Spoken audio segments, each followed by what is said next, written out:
Assalamualaikum warahmatullahi wabarakatuh. Sahabat saudara seiman yang dimuliakan Allah, Rasulullah SAW menitipkan sebuah mukjizat kepada umatnya yang ditinggalkannya sebagai pusaka abadi sampai kiamat kelak. Apakah itu? Itulah Al-Quranul Karim. Al-Quran adalah mukjizat yang diterima Rasulullah dari Allah Subhanahu wa taala. Al-Quran difungsikan untuk dibaca, kemudian difahami, kemudian ditadaburi, lalu diamalkan. Saking pentingnya Al-Quranul Karim, seseorang yang saat membaca Al-Quran akan damai hatinya. Dan orang yang mendengarkan baca Al-Quran akan sejuk mendengarnya. Itulah mukjizat yang ditinggalkan untuk umat Rasulullah SAW yang dicintainya.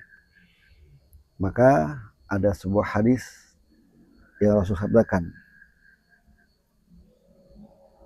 tentang gambaran orang yang beriman yang membaca Al-Quran.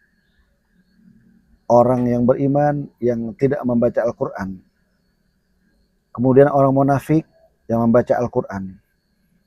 Dan orang munafik yang tidak membaca Al-Quran. Semua itu digambarkan oleh Rasulullah SAW. Kita bacakan hadisnya. Kalau Rasulullah SAW, beliau bersabda, "Matsalul mu'min alladzi yaqra'ul Qur'ana kamatsalil utruja. Rihuha tayyibun wa ta'muha tayyib. Wa matsalul mu'min alladzi la yaqra'ul Qur'ana kamatsalil tamar. La riha laha wa ta'muha hulwun. Wa matsalul munafiq alladzi yaqra'ul Qur'ana kamatsalil raihanah. Rihuha tayyib wa ta'muha murrun. Wa matsalul mu'min wa matsalul munafiq alladzi la yaqra'ul Qur'an kamatsalil hanzalah. Laisa laha rihun wa ta'muha murrun." Rawahul Bukhari wa Muslim. Rasulullah SAW bersabda, barang siapa seseorang mukmin, digambarkan Rasulullah yang selalu membaca Al-Quran, dia berinteraksi, bercakap-cakap dengan Allah Subhanahu wa taala. Apa kata Nabi? Kal utruja. Orang mukmin yang membaca Al-Quran itu laksana buah jeruk.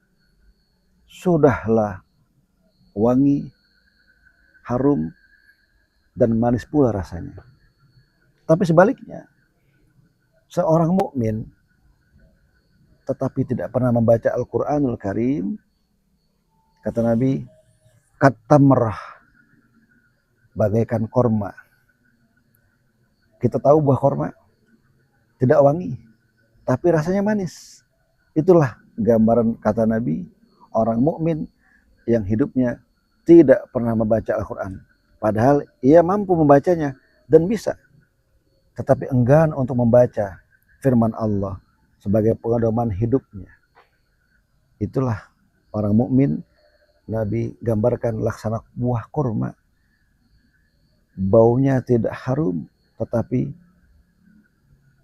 rasanya manis. Kemudian kata Nabi, seorang mukmin yang selalu membaca Al-Quran, dia laksana buah jeruk. Siapa yang tidak suka jeruk? Manis dan aromanya wangi. Tetapi kata Nabi ada dua golongan juga. Orang munafik yang membaca Al-Quran, kata Nabi, karaihanah, seperti buah yang ketika dimakan manis, tetapi tidak harum. Bahkan ada buah yang wangi baunya, tetapi dimakannya pahit. Kemudian orang-orang munafik yang tidak pernah membaca Al-Quran, dia nggak suka membaca Al-Quran, dengannya pun nggak suka. Maka kata Nabi, kal handhalah, baunya nggak ada tapi rasanya pahit. Handhalah itu buah yang tidak punya aroma, tetapi kalau dimakan pahit. Itulah gambar orang munafik yang selama hidupnya dia tidak membaca Al-Quran. Ucapannya munafik, perbuatannya munafik, sikapnya munafik, selalu bermuka dua. Di sana bicara berbeda, di sini juga berbeda.